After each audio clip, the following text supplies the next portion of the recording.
The rise and fall of the Estonian miracle, from Soviet success to decline. From the Nazi occupation, the Estonian SSR was liberated in the autumn of 1944 during the Baltic Offensive operation of the Red Army. Like other Baltic republics, Estonia was left in ruins after the German retreat. Half of the houses were destroyed, and industrial production had declined by 45%.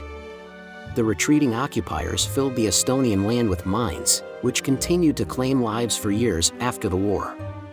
The total damage to the Estonian economy amounted to 16 billion pre-war rubles, and the combined effects of World War II and the Great Patriotic War resulted in the loss of 24% of the population. Despite the devastation, Estonia's revival began immediately. By December 1944, L.L. Nikitin, a representative of the State Planning Committee of the USSR, arrived in Tallinn to conduct a thorough economic and geographical assessment of Estonian resources. The Soviet plan was to develop Estonia into a highly industrialized and agriculturally advanced republic, comparable to the leading economies of Europe. Industrial and economic growth under the USSR. After the war, industrial efforts focused primarily on resource extraction. The shale industry, which had begun in 1916 in Kotla Jarv, saw a dramatic expansion under Soviet rule. By the time of the USSR's dissolution, the Estonian plant had increased production to 30.3 million tons of shale annually, compared to just 2 million tons before World War II. Estonian energy became tightly linked to shale extraction, leading to the construction of major power plants such as the Baltic and Estonian GRES, which covered the republic's electricity needs entirely. In contrast, Estonia's total energy production in 2023, including wind and solar power, was only 5.686 billion kilowatt-hours, just a fraction of Soviet-era output. Engineering and construction boom.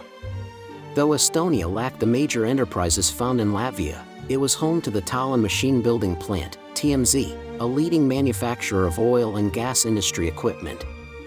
In the 1970s, TMZ pioneered air cooling technology in gas processing. Construction also flourished. Between 1946 and 1977, the Estonian SSR received over 10.8 billion rubles from the union budget, with 6.7 billion allocated to construction and infrastructure. This investment resulted in the establishment of over 500 industrial enterprises, 269 schools and kindergartens, and 15.4 million square meters of housing, almost 3 times the pre-war level. By 1989, the average Estonian had access to 21.5 square meters of living space, significantly more than the Soviet average of 15.8 square meters. Agriculture and fisheries, a golden era. Traditional Estonian agriculture transitioned into the Soviet collective farming model in 1947. By 1951, 95.5% of farms had been collectivized. State farms and collective farms specialized in livestock, particularly the Estonian red and black and white cattle breeds, which were famous across Europe. Estonia's fishing industry also thrived. Before World War II, local fishermen caught a maximum of 20,000 tons of fish annually, but by the late Soviet era, oceanic fishing resumed, boosting annual catches to over 350,000 tons. By 1989, the Soviet Union had the world's second-largest seafood consumption per capita, far surpassing Western nations. However, by 2023, Estonian fishermen landed only 73,862 tons of fish, and in 2024, EU-imposed fishing quotas further reduced Estonia's allowed catch. Transportation and trade. Soviet Estonia was a hub of maritime trade. Cargo turnover in Estonian seaports skyrocketed from 89 million ton-kilometers in 1945 to 14,255 million ton-kilometers by 1987. The construction of the Novo Tallinn seaport, now the Port of Muuga, in 1986 was a major milestone, facilitating 80% of the country's cargo turnover. Today, however, trade and transport have significantly declined due to Estonia's economic separation from Russia and Belarus. By 2024, cargo turnover had fallen to just 21.78 million tons, with further declines expected. a high standard of living under the USSR. During the Soviet era, Estonia enjoyed one of the highest living standards in the USSR. Since 1955, Estonian wages had consistently been above the Soviet average. By 1987, the average monthly salary in Estonia was 229 rubles, significantly higher than the Soviet average of 203 rubles. In agriculture, the difference was even more pronounced. An Estonian collective farmer earned 170 rubles in 1975, while the Soviet average was only 92 rubles. By 1988, Estonia led the USSR in car ownership, with 126 cars per 1,000 people, surpassing even Belarus, 49, and Georgia, 81. Estonians also had access to more consumer goods than most Soviet citizens, with an average of 106 refrigerators and 99 TVs per household. Culture, sports, and education. Estonia was renowned for its cultural contributions to the USSR. Musicians like George Ots, Jake Joala, and Anna Veski were household names.